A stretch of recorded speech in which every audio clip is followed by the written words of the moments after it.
Hello छात्रों, कैसे हो आप लोग। हेलो विद्यार्थिಗಳೇ, ಹೇಗಿದ್ದೀರಾ। आजकल कोविड-19 आने के बाद sanitiser, lockdown, seal down, virus, positive, negative ಶಬ್ದ ಅಧಿಕ ಪ್ರಚಲಿತ ಇದೆ. ಇತ್ತೀಚಿನ ದಿನಗಳಲ್ಲಿ ಈ ಕೋವಿಡ್-19 ಬಂದ ನಂತರ ಅತಿ ಹೆಚ್ಚು ಬಳಸುವಂಥ ಶಬ್ದಗಳಪ್ಪ ಅಂದರೆ lockdown, seal down, virus, positive ಮತ್ತು ನೆಗೆಟಿವ್. इनसे भी खतरनाक और अत्यधिक प्रचलित एक शब्द है, वो है धोखाबाजी. इसे कन्नड़ में ವಂಚನೆ, अंग्रेजी में ಫ್ರಾಡ್ कहते हैं. ವಿದ್ಯಾರ್ಥಿಗಳೇ, ನೀವೇನು ಈ ಸಂದರ್ಭದಲ್ಲಿ ಬಳಸ್ತಾ ಇದ್ದೀರಾ ಆ ಎಲ್ಲ ಶಬ್ದಗಳಿಗಿಂತ ಒಂದು ಭಯಾನಕವಾದಂತಹ ಅತ್ಯಂತ ಒಂದು ಕೆಟ್ಟ ಶಬ್ದ ಇದೆ.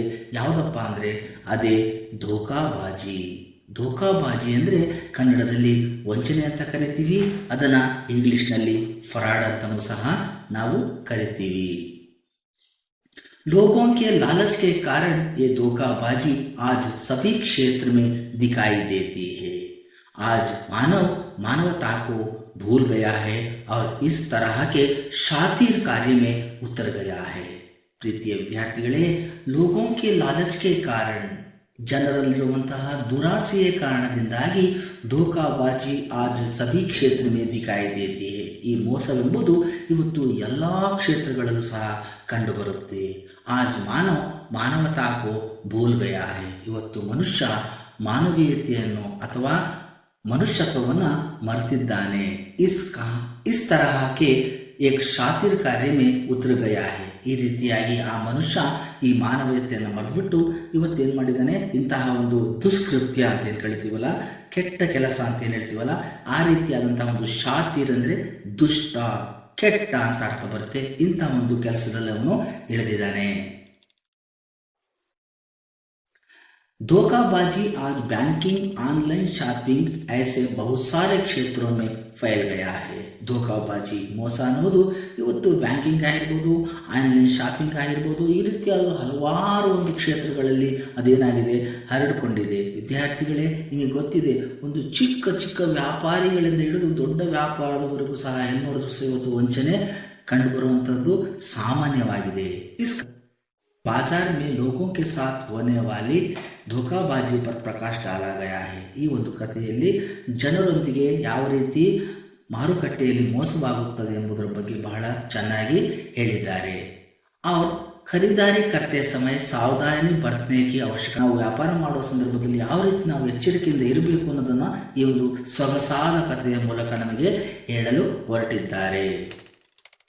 तो चलो छात्रों, आइए देखें कि वह कहानी कौन सा है. इस कहानी का नाम है कश्मीरी सेब. इस कहानी का लेखक है मुंशी प्रेमचंद. मुंशी का अर्थ है लेखक अथवा लिपिक. आपको एक प्रश्न पूछा जा सकता है, कैसे?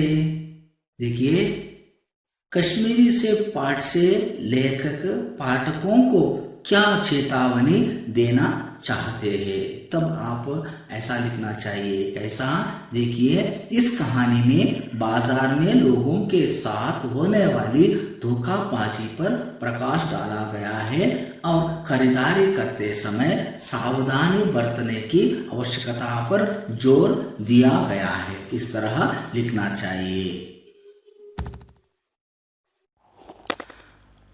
आइए छात्रों, अब हम मुंशी प्रेमचंद जी का परिचय कर लेंगे. मुंशी प्रेमचंद जी का जन्म 31 जुलाई 1880 को वाराणसी के पास लमही नामक गांव में हुआ था. इनका वास्तविक नाम था गणपत राय. बचपन में ही प्रेमचंद मातृ प्रेम से वंचित रहे. प्रेमचंद बचपन में ही अपनी मां को खो दिया था, इसलिए उन्होंने अपने मातृ प्रेम से या मातृ वात्सल्य से वंचित रहे. इनका जीवन गरीबी में ही गुजरा. वे मैट्रिक तक ही पढ़ पाए. वे यथार्थवादी कथाकार थे. यथार्थवादी का अर्थ है समाज में चलने वाली घटनाओं का सत्य स्वरूप जैसी है वैसे ही प्रकट करना या अपने रचना द्वारा लोगों को बताना. इन्हें हम यथार्थवादी कथाकार कहते हैं। इनकी प्रमुख रचनाएं हैं गोदान, सेवा सदन, गबन, निर्मला, कर्मभूमि आदि। इनके प्रमुख उपन्यास है बड़े घर की बेटी, नमक का दरोगा, पंच परमेश्वर, फूस की रात आदि। इनकी प्रसिद्ध कहानियां हैं प्रेमचंद की कहानियां मानसरोवर नाम से संकलित है। ವಿದ್ಯಾರ್ಥಿಗಳೇ, ಪ್ರೇಮಚಂದ್ ಜಿ ಅವರ ಜನನ 31 ಜುಲೈ 1880ರಲ್ಲಿ ವಾರಣಾಸಿ ಬಳಿ ಇರುವಂತಹ ಲಮಹಿ ಎಂಬ ಗ್ರಾಮದಲ್ಲಿ ಆಯಿತು. ಇವರ ನಿಜವಾದ ಹೆಸರು ಗಣಪತ ರಾಯ. ಪ್ರೇಮಚಂದ್ ಅವರು ಮಾತೃಪ್ರೇಮದಿಂದ ವಂಚಿತರಾಗಿದ್ದರು. ಯಾಕಪ್ಪ ಅಂದರೆ ಇವರು ಚಿಕ್ಕವರಾಗಿದ್ದಾಗಲೇ ಅವರ ತಾಯಿಯರನ್ನ ಕಳ್ಕೊಳ್ಬೇಕಾದಂಥ ಸಂದರ್ಭ ಬಂತು. ಹಾಗಾಗ್ಬಿಟ್ಟು ಇವರು ಮಾತೃಪ್ರೇಮ ಅಥವಾ ಮಾತೃ ವಾತ್ಸಲ್ಯದಿಂದ ಇವರು ವಂಚಿತರಾಗಬೇಕಾದ ಸಂದರ್ಭ ಬಂದೊದಗಿತು. ನಂತರ ಇವರು ತಮ್ಮ ಜೀವನವನ್ನು ಬಹಳ ಬಡತನದಲ್ಲಿ ಕಳೆದರು. ಹಾಗಾಗಿ ಅವರು ಕೇವಲ SSLCವರೆಗೆ ಅಥವಾ ಮೆಟ್ರಿಕ್ವರೆಗೆ ಮಾತ್ರ ಓದಬೇಕಾದ ಒಂದು ಸಂದರ್ಭ ಬಂತು. ಇವರು ಯಥಾರ್ಥವಾದಿ ಕಥೆಗಾರರಾಗಿದ್ದರು.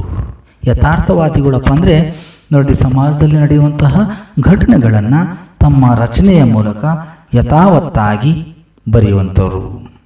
ಇನ್ಕಿ ಇವರ ಪ್ರಮುಖ ರಚನೆಗಳ ಬಗ್ಗೆ ನಾವು ನೋಡಿದಾಗ ಗೋದಾನ್, ಸೇವಾ ಸದನ್, ಗಬನ್, ನಿರ್ಮಲಾ, ಕರ್ಮಭೂಮಿ ಇವರು ಬರೆದಿರುವಂಥ ಪ್ರಮುಖ ಉಪನ್ಯಾಸಗಳು. ನಂತರ बड़े घर की बेटी, नमक का दरोगा, पंच परमेश्वर, फूस की रात आदि इनकी प्रसिद्ध कहानियां इವರು ಬರೆದಿರುವಂತಹ ಪ್ರಸಿದ್ಧ ಕವಿತೆಗಳು.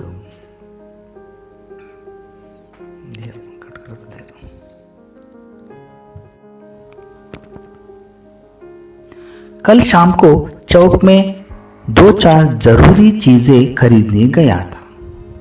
लेखक को कुछ जरूरी चीज़ों की आवश्यकता थी, इसलिए उन्होंने उन चीज़ों को खरीदने के लिए चौक में गया. चौक का अर्थ है सर्कल, अथवा इस कहानी के अनुसार हम चौक को बाजार भी समझ सकते हैं. वहाँ पंजाबी मेवा फरेशों की दुकानें रास्ते ही में पड़ती है. वहाँ जाने के बाद पंजाबी लोगों के ताजे फल बेचने वालों की दुकान रास्ते ही में पड़ती है. एक दुकान पर बहुत अच्छे रंगदार गुलाबी सेब सजे हुए नजर आए. वहाँ बहुत सारे दुकान थे, लेकिन उनमें से एक दुकान पर बहुत अच्छे रंगदार और गुलाबी सेब सजे हुए नजर आए. ವಿದ್ಯಾರ್ಥಿಗಳೇ, ಲೇಖಕರಿಗೆ ಕೆಲವು ಅವಶ್ಯಕ ವಸ್ತುಗಳ ಒಂದು ಅಗತ್ಯತೆ ಇತ್ತು. ಹಾಗಾಗ್ಬಿಟ್ಟು ಅವುಗಳನ್ನು ಖರೀದಿ ಮಾಡೋದಕ್ಕಾಗಿ ಅವರು ಎಲ್ಲೋದ್ರು ಮಾರುಕಟ್ಟೆಗೆ ಹೋಗ್ತಾರೆ. ಮಾರುಕಟ್ಟೆಗೆ ಹೋದಾಗ ಅಲ್ಲಿ ಪಂಜಾಬಿ ಜನರ ಅಂದರೆ ತಾಜಾ ಹಣ್ಣುಗಳನ್ನು ಮಾರುವ ಒಂದು ಪಂಜಾಬಿ ಜನರ ಹಣ್ಣಿನ ಅಂಗಡಿಗಳನ್ನು ನೋಡ್ತಾರೆ. ಅದರಲ್ಲೂ ಒಂದು ಅಂಗಡಿಯಲ್ಲಂತೂ ಬಹಳ ಚೆನ್ನಾಗಿರುವಂತಹ ರಂಗದಾರ್ ಅಂದರೆ ಬಣ್ಣ ಬಣ್ಣದಿಂದ ಕೂಡಿರುವಂತಹ ಗುಲಾಬಿ ಸೇಬ್ ಸಜೆ ಹುಯಿ, ಗುಲಾಬಿ ಬಣ್ಣದ ಸೇಬುಗಳನ್ನು ಸಜೆ ಹುಯಿ ಜೋಡಿಸಿರುವುದನ್ನು ಇವರು ನೋಡ್ತಾರೆ. ನಜರ್ ಆಯೆ, ನಜರ್ ಕಾ ಅರ್ಥ ಹೇ ದೃಷ್ಟಿ. ಅವರ ಕಣ್ಣಿಗೆ ಆ ರೀತಿಯಾದಂತಹ ಗುಲಾಬಿ ಬಣ್ಣದ ಸೇಬುಗಳು ಬಿದ್ದವು.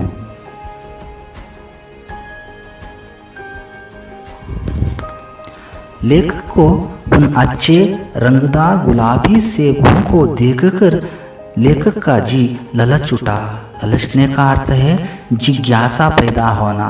जिज्ञासा का अर्थ है पाने की इच्छा अथवा लेने की इच्छा. आजकल शिक्षित समाज में विटामिन और प्रोटीन के शब्दों में विचार करने की प्रवृत्ति हो गई है. छात्रों, आपको मालूम है कि आजकल शिक्षित समाज में क्या गांवों में भी आहार के विषय में आए तो केवल विटामिन और प्रोटीन के बारे में ही चर्चा करते हैं. वो चर्चा करना आज एक प्रवृत्ति हो गई है. प्रवृत्ति का अर्थ है ट्रेंड, हव्यास. टोमेटो को पहले कोई भी न पूछता था. पहले टोमेटो को कोई भी न लेते थे और कोई भी खाने को इच्छा न करते थे. अब टोमेटो भोजन का आवश्यक अंग बन गया है, लेकिन अब टोमेटो बिना हम कोई भी सांबार बनाने का प्रयास भी नहीं करेंगे। इस तरह टोमेटो आज भोजन का आवಶ್ಯಕ ಅಂಗ ಬನ್ ಗಯಾ ಹೈ। ವಿದ್ಯಾರ್ಥಿಗಳೇ, ಹೀಗೆ ಹೋದಾಗ ಆ ಬಣ್ಣ ಬಣ್ಣದ ಮತ್ತೆ ಗುಲಾಬಿ ಬಣ್ಣದ ಆ ಸೇಬುಗಳನ್ನು ಜೋಡಿಸಿರುವುದನ್ನು ನೋಡಿಬಿಟ್ಟು ಲೇಖಕರಿಗೆ ಆಸೆ ಉಂಟಾಯಿತು। ಮತ್ತೆ ನಿಮಗೆ ಇತ್ತೀಚಿನ ದಿನಗಳಲ್ಲಿ ಅದರಲ್ಲೂ ವಿದ್ಯಾವಂತ ಸಮಾಜದಲ್ಲಿ ಆಹಾರದ ವಿಷಯ ಅಂತ ಬಂದಾಗ ಹೆಚ್ಚಾಗಿ ಚರ್ಚೆಗೆ ಬರುವಂತಹ ಶಬ್ದಗಳಪ್ಪ ಅಂದರೆ ವಿಟಮಿನ್ ಮತ್ತು ಪ್ರೋಟೀನ್। ಈ ವಿಟಮಿನ್ ಮತ್ತು ಪ್ರೋಟೀನ್ಗಳ ಬಗ್ಗೆ ಚರ್ಚೆ ಮಾಡೋದೇ ಒಂದು ಏನಾಗ್ಬಿಟ್ಟಿದೆ, ಇವತ್ತು ಟ್ರೆಂಡ್ ಆಗಿಬಿಟ್ಟಿದೆ, ಹವ್ಯಾಸವಾಗಿದೆ ಅಥವಾ ಪ್ರತಿಷ್ಠೆ ಆಗಿಬಿಟ್ಟಿದೆ। ಟೊಮೆಟೊ ಹಣ್ಣನ್ನು ಮೊದಲು ಯಾರೂ ಸಹ ಇಷ್ಟಪಡ್ತಿರ್ಲಿಲ್ಲ, ಯಾರೂ ಕೇಳ್ತಾ ಇರಲಿಲ್ಲ ಅನ್ಕೊಂಬಿಡಿ। ಆದರೆ ಇತ್ತೀಚಿನ ದಿನಗಳಲ್ಲಿ ಟೊಮೆಟೊ ಅನ್ನೋದು ಊಟದ ಒಂದು ಅವಶ್ಯಕವಾದಂತಹ ಅಂಗವಾಗಿದೆ। गाजर भी पहले गरीबों के पेट भरने की चीज थी। छात्रों, आजकल तो गाजर एक विशेष सब्जी माना जाता है, लेकिन पहले गाजर का सेवन केवल गरीब मात्र ही करते थे। अमीर लोग तो उसका हलवा ही खाते थे। अमीर लोग केवल उसका हलवा खाते थे, लेकिन उन्होंने खाने में गाजर का सेवन नहीं करते थे। मगर अब पता चला है कि गाजर में भी बहुत विटामिन है, लेकिन आजकल लोगों को पता चला है कि गाजर में भी बहुत सारे विटामिन है, इसलिए गाजर को भी मेजों पर स्थान मिलने लगा है। इसलिए गाजर को भी इन सब्जियों के मेजों का अर्थ है कोष्टक, मेजों का अर्थ है कोष्टक, इन सब्जियों के कोष्टक में स्थान मिलने लगा है। ವಿದ್ಯಾರ್ಥಿಗಳೇ, ಗಾಜರ್ ಅಂದರೆ ಗೆಜ್ಜರೆ, ಇಂಗ್ಲೀಷ್ನಲ್ಲಿ ಕ್ಯಾರೆಟ್ ಅಂತ ಏನು ಹೇಳ್ತೀವಲ್ಲ, ಕ್ಯಾರೆಟನ್ನು ಮೊದಲು ಬಡವರು ಮಾತ್ರ ತಿಂತಾ ಇದ್ರು। ಶ್ರೀಮಂತ ಜನರು ಅದರ ಹಲ್ವಾ ಮಾತ್ರ ತಿಂತಾ ಇದ್ರು। ಅದನ್ನು ಊಟದ ಜೊತೆಗೆ ಅಥವಾ ತರಕಾರಿಯ ಜೊತೆಗೆ ಯಾವುದೇ ಕಾರಣಕ್ಕೂ ಸಹ ತಿಂತಿರಲಿಲ್ಲ। ಆದರೆ ಇತ್ತೀಚೆಗೆ ಗೆಜ್ಜರೆಯಲ್ಲಿಯೂ ಸಹ ಬಹಳಷ್ಟು ವಿಟಾಮಿನ್ ಇದೆ ಅನ್ನುವಂಥ ಅಂಶ ಗೊತ್ತಾಗಿ ಈ ಗೆಜ್ಜರೆಗೂ ಸಹ ಇವತ್ತು ತರಕಾರಿಗಳ ಒಂದು ಪಟ್ಟಿಯಲ್ಲಿ ಸ್ಥಾನ ಸಿಕ್ಕಿದೆ।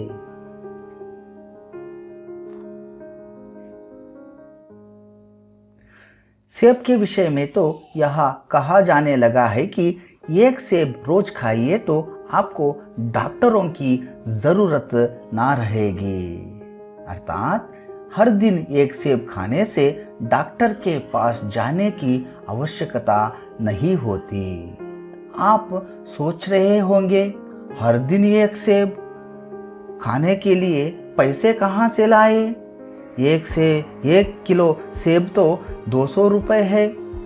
इसका अर्थ है विटामिन युक्त सब्जी, फल और आहार का सेवन करना चाहिए। डॉक्टर से बचने के लिए हम निमकौड़ी तक खाने को तैयार हो सकते हैं, क्योंकि हम डॉक्टरों को वैद्यो नारायणो हरि अर्थात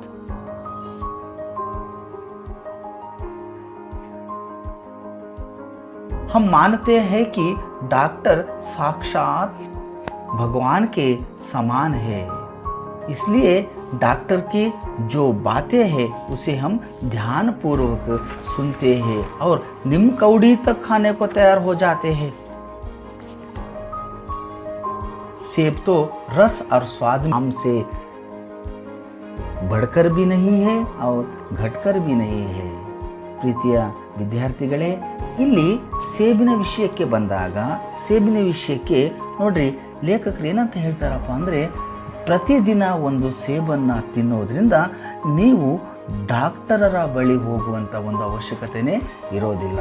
ಅಂದರೆ ಅರ್ಥ, ಬರೀ ಸೇಬನ್ನೇ ತಿನ್ನಬೇಕು ಅಂತ ಹೇಳ್ತಾ ಇಲ್ಲ, ಇಲ್ಲಿ ಸೇಬನ್ನು ಕೇವಲ ಉದಾಹರಣೆಯಾಗಿ ತೆಗೆದುಕೊಂಡಿದ್ದಾರೆ. ಅಂದರೆ ವಿಟಮಿನ್ ಇರುವಂತಹ ತರಕಾರಿ, ಹಣ್ಣು, ಸೊಪ್ಪು ಇವುಗಳನ್ನು ಸೇವಿಸಬೇಕು ಅಂತ ಇಲ್ಲಿ ಲೇಖಕರು ಹೇಳ್ತಾ ಇದ್ದಾರೆ. ಡಾಕ್ಟರ್ से बचने के लिए हम ಲಿಂಫೋಡಿ तक खाने को तैयार हो सकते हैं. ಅರ್ಥಾತ್ ಅಂದರೆ ನೋಡಿ ವಿದ್ಯಾರ್ಥಿಗಳೇ, ನಾವು ಡಾಕ್ಟರ್ ಬಳಿ ಯಾವಾಗ ಹೋಗ್ತೀವಿ? ನಮಗೆ ಹುಷಾರಿಲ್ಲದಂಥ ಸಂದರ್ಭದಲ್ಲಿ. ನಮಗೆ ಯಾವಾಗ ಹುಷಾರಿರೋದಿಲ್ಲ? ನಾವು ವಿಟಮಿನ್, ಪ್ರೋಟೀನ್ ಯುಕ್ತ ಆಹಾರವನ್ನು ಸೇವನೆ ಮಾಡುವ ಒಂದು ಪ್ರಮಾಣ ಕಡಿಮೆ ಆದಾಗ. ಹಾಗಾಗ್ಬಿಟ್ಟು ಇದಕ್ಕೆ ಹಮ್ ನಿಮ್ಕ ಹೊಡಿತ ಖಾನೆ ಕೋ ತಯಾರು हो सकते हैं. ನೋಡ್ರಿ, ನಾವು ಡಾಕ್ಟ್ರು ಹೇಳಿದ್ರಂದರೆ ಅವ್ರು ಹೇಳಿದಂತಹ ಎಲ್ಲವನ್ನೂ ಸಹ ತಿನ್ನೋದಕ್ಕೆ ನಾವು ತಯಾರಾಗ್ಬಿಡ್ತೀವಿ. ಎಲ್ಲಿಯವರೆಗಪ್ಪ ಅಂದರೆ ನಿಮ್ಕ ಹೊಡಿ ಅಂದರೆ ಬೇವಿನ ಬೀಜ ತಿಂದರೆ ಹುಷಾರಾಗ್ತೀರಂತ ಡಾಕ್ಟ್ರ್ ಹೇಳಿದರೆ ನಾವು ಕೊನೆಗೆ ಬೇವಿನ ಹಣ್ಣು, ಬೇವಿನ ಸೊಪ್ಪು ಎಲ್ಲವನ್ನೂ ಸಹ ತಿನ್ನೋದಕ್ಕೆ ನಾವು ತಯಾರಾಗ್ತೀವಿ. ಯಾಕಂದರೆ ನಾವು ಡಾಕ್ಟರನ್ನು ವೈದ್ಯೋ ನಾರಾಯಣೋ ಹರಿ ಅಂದರೆ ಸಾಕ್ಷಾತ್ ದೇವರು, ನಮ್ಮ ಜೀವವನ್ನು ಉಳಿಸುವಂಥ ದೇವರು ಅಂತ ಭಾವಿಸ್ತೀವಿ. सेब तो रस और स्वाद में अगर आम से बढ़कर नहीं तो घटकर भी नहीं है. ನೋಡ್ರಿ, ಸೇಬ್ ಅನ್ನೋದು ಈ ನಮ್ಮ ಮಾವಿನ ಹಣ್ಣಿನ ಒಂದು ಸ್ವಾದಕ್ಕೆ ಹೋಲಿಸಿದಾಗ, ಅದರ ರಸಕ್ಕೆ ಹೋಲಿಸಿದಾಗ ಅದಕ್ಕಿಂತ ಹೆಚ್ಚು ಇಲ್ಲ, ಕಡಿಮೆನೂ ಸಹ ಇಲ್ಲ. सेब को यह स्थान मिल चुका है. अब वह केवल स्वाद की चीज नहीं है, उसमें गुण भी है. ಸೇಬಿಗೆ ಈಗಾಗಲೇ ಇಂಥ ಒಂದು ಸ್ಥಾನಮಾನ ಸಿಕ್ಕಾಗಿದೆ. ಅಂದರೆ ಸೇಬು ಹುಷಾರಿಲ್ಲ ಅಂದ ಕೂಡಲೇ ನಮಗೆ ತಂದು ಕೊಡುವಂತಹ ಎಲ್ಲ ಹಣ್ಣುಗಳಲ್ಲಿ ಮುಖ್ಯವಾದಂಥ ಹಣ್ಣು ಯಾವುದಪ್ಪ ಅಂದರೆ ಸೇಬು. ಯಾಕಂದರೆ ಆ ಸ್ಥಾನಮಾನ ಈಗಾಗಲೇ ಆ ಸೇಬಿಗೆ ಸಿಕ್ಕಿದೆ. अब वह केवल स्वाद की चीज़ नहीं, ಅದು ಕೇವಲ ಈಗ ಸ್ವಾದದ ವಸ್ತುವಾಗಿ ಉಳಿದಿಲ್ಲ, ಅದರಲ್ಲಿ ಗುಣಗಳು ಸಹ ಇವೆ. हमने दुकानदार से मोल भाव किया और आधा सेर सेब मांगे. अब दुकानदार से सेब की कीमत के बारे में बातचीत करके आधा सेर सेब मांगे. कौन? लेखक. ನೋಡ್ರಿ, ಈಗ ಆ ಅಂಗಡಿಯವನ ಬಳಿ, ದುಕಾನ್ದಾರ್ ಅಂದರೆ ಅಂಗಡಿಯವನ ಬಳಿ ಆ ಸೇಬಿನ ಬಗ್ಗೆ ಮಾತುಕತೆಯನ್ನು ಆಡಿ, ಅಂದರೆ ಅದರ ಬೆಲೆಯನ್ನು ಗೊತ್ತು ಮಾಡ್ಕೊಂಡ್ಬಿಟ್ಟು, ಮೋಲ್ ಭಾವ ಅಂದರೆ ಬೆಲೆ ಅಥವಾ ಕೀಮತ್ ಅಂತ ಕರಿತೀವಿ. ಅದನ್ನಾದ ನಂತರ आधा सेर सेब मांगे. आधा सेर, एक सेर का अर्थ है 1 kg, आधा सेर का अर्थ है 500 ग्राम, ಅಂದರೆ ಅರ್ಧ ಕೆಜಿ ಸೇಬು. ಆಧಾ ಸೇರ್ ಅಂದರೆ ಅರ್ಧ ಕೆಜಿ ಸೇಬನ್ನು ಇವರು ಲೇಖಕರು ಕೇಳಿದರು. ಯಾರ ಬಳಿ? ಆ ಅಂಗಡಿಯವನ ಬಳಿ. दुकानदार ने कहा, बाबूजी बड़े मजेदार सेब आए हैं, खास कश्मीर के. ಅಂಗಡಿಯವ ಹೇಳ್ತಾನೆ, ಬಾಬೂಜಿ, ಲೇಖಕರಿಗೆ, ಬಾಬೂಜಿ ಬಡೇ ಮಜೆದಾರ್ ಸೇಬ್ ಆಯೆ, ಬಹಳ ಒಳ್ಳೆಯ ತಾಜಾ ಸೇಬುಗಳು ಬಂದಿವೆ, ನಿಜವಾಗಿಯೂ ಸಹ ಕಾಶ್ಮೀರದಿಂದ ತರಿಸಿದ್ದು. ಆಪ್ ಲೇ ಜಾಯಿಯೇ, ಖಾಕರ್ ತಬಿಯತ್ ಖುಷ್ ಹೋ ಜಾಯೇಗಿ. ನೀವು ತಗೊಂಡು ಹೋಗಿ, ಇದನ್ನ ತಿಂದರೆ ನಿಮಗೆ ಬಹಳ ಸಂತೋಷವಾಗುತ್ತೆ. ಜಾಯೇಗಿ. मैंने रुमाल निकाल कर उसे देते हुए कहा, ಚುಂಚುರ್ ಕರ್ ರಕನಾ. ಆಗ ಲೇಖಕರು ತಮ್ಮಲ್ಲಿದ್ದಂತಹ ರುಮಾಲ್ ಅಂದರೆ ಕರವಸ್ತ್ರ ಅನ್ಕೋಬಹುದು, ಅಥವಾ ಏನನ್ಕೋಬೋದಪ್ಪ ಅಂದರೆ ಟವಲ್ ಅನ್ಕೊಂಬಿಡಿ. ತಮ್ಮಲ್ಲಿದ್ದಂತಹ ಟವಲನ್ನು ತೆಗೆದುಬಿಟ್ಟು ಅವನ ಕೈಲಿ ಕೊಟ್ಬಿಟ್ಟು ಹೇಳ್ತಾರೆ, ಚುನ್ ಕರ್ ರಕನಾ, ಆರಿಸಿ ಆರಿಸಿ ಇಡಪ್ಪ, ಒಳ್ಳೆ ಹಣ್ಣುಗಳನ್ನು ಇಡಪ್ಪ ಅಂದ್ಬಿಟ್ಟು ಲೇಖಕರು ತಮ್ಮಲ್ಲಿದ್ದಂತಹ ಟವಲನ್ನು ಆ ಅಂಗಡಿಯವನ ಬಳಿ ಕೊಟ್ಟರು.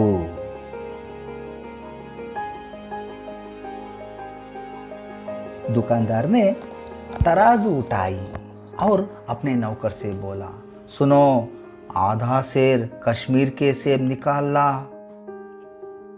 अंगड़ीवा तराजू उठाई. तराजू का अर्थ है तಕ್ಕಡಿ. उठाई, ಆ ತಕ್ಕಡಿಯನ್ನು ಎತ್ಕೊಂಡ. और अपने नौकर से बोला, ತನ್ನ ನೌಕರನಿಗೆ ಹೇಳ್ದ, सुनो, ಕೇಳು, आधा सेर कश्मीर के सेब निकाल ला, ಅರ್ಧ ಕೆಜಿ ಕಾಶ್ಮೀರದ ಸೇಬುಗಳನ್ನು ತೆಗೆದುಕೊಂಡು ಬಾ. ಚುನ್ಕರ್ಲಾನ, ಸರಿಯಾಗಿ ಆರಿಸಿಕೊಂಡು ಚೆನ್ನಾಗಿರುವಂಥ ಹಣ್ಣುಗಳನ್ನು ಆರಿಸಿಕೊಂಡು ತಾಂಬ ನೀನು ಅನ್ನೋ ರೀತಿಯಾಗಿ ಹೇಳ್ತಾನೆ. ಚುನ್ಕರ್ ಅಂದರೆ ಆರಿಸಿಕೊಂಡು. ಲೌಂಡ 4 ಸೇಬ್ ಲಾಯ ಲೌಂಡ.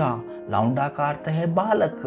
ಆ ಅಂಗಡಿಯಲ್ಲಿ ಕೆಲಸ ಮಾಡುತ್ತಿದ್ದಂತಹ ಬಾಲಕ 4 ಸೇಬ್ ಲಾಯ, 4 ಸೇಬುಗಳನ್ನು ತೆಗೆದುಕೊಂಡು ಬಂದ. ದುಕಾನ್ದಾರನೇ ತೌಲಾ, ದುಕಾನ್ದಾರ್ ಅದನ್ನ ತೂಕ ಮಾಡಿದ. ಏಕ ಲಿಫಾಫೆ ಮೇ ಉನೆ ರಕ, ಒಂದು ಲಿಫಾಫೆ ಅಂದರೆ ಕವರ್ನಲ್ಲಿ ಅವುಗಳನ್ನು ಇಟ್ಟ. ಆ ತಂದಂತಹ 4 ಸೇಬುಗಳನ್ನು ಇಟ್ಟ. ರುಮಾಲ್ ಮೇ ಬಾಂಧ್ ಕರ್ ಮುಜೆ ದೇ ದಿಯಾ, ತಾನು ಕೊಟ್ಟಂತಹ ಆ ಒಂದು ಕರವಸ್ತ್ರ ಅಥವಾ ಆ ಒಂದು ಟವಲ್ನಲ್ಲಿ ಸುತ್ತು ಬಿಟ್ಟು, ಬಾಂಧಕ ಅಂದರೆ ಸುತ್ತಿ, ಅದನ್ನು ಲೇಖಕರಿಗೆ ಕೊಟ್ಟ. प्रिय छात्रों, उम्मीद है कि यह हिस्सा आप समझे हैं। आइए इस भाग से संबंधित कुछ प्रश्नोत्तरों पर चर्चा करें।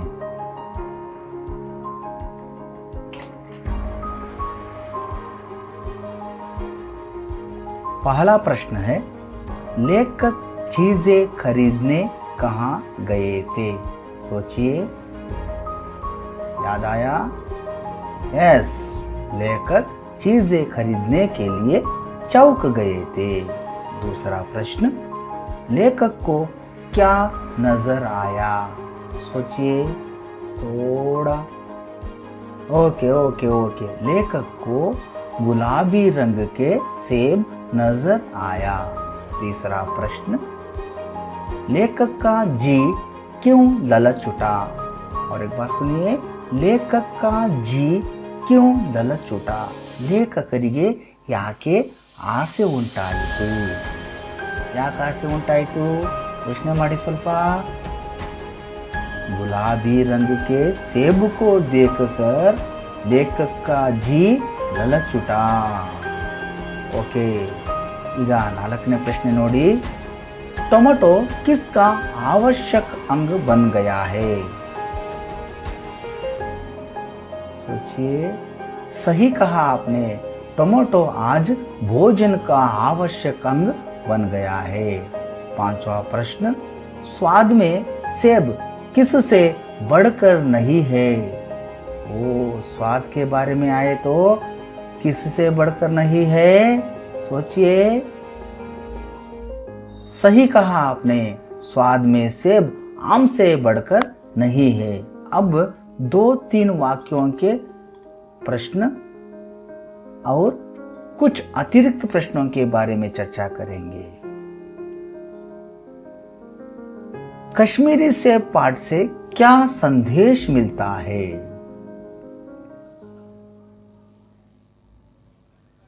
ओके ओके, कश्मीरी सेब कहानी से यह संदेश मिलता है कि अगर खरीदारी करते समय सावधानी नहीं बरते तो धोखा खाने की संभावना होती है।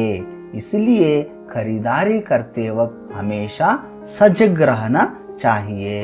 दूसरा प्रश्न, गाजर को मेज पर क्यों स्थान मिला है?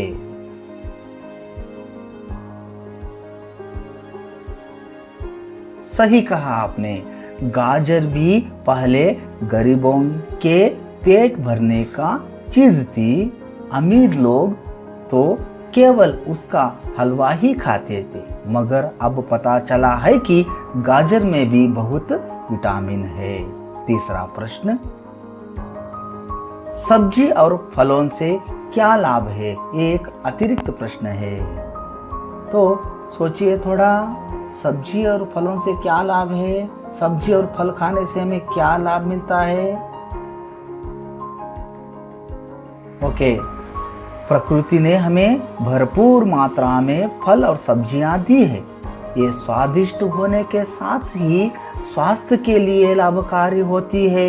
फल और सब्जियां खाने से हमारे तन को आवश्यक प्रोटीन, विटामिन, मिनरल्स और कार्बोहाइड्रेट्स मिलता है। प्रिय छात्रों, अगले भाग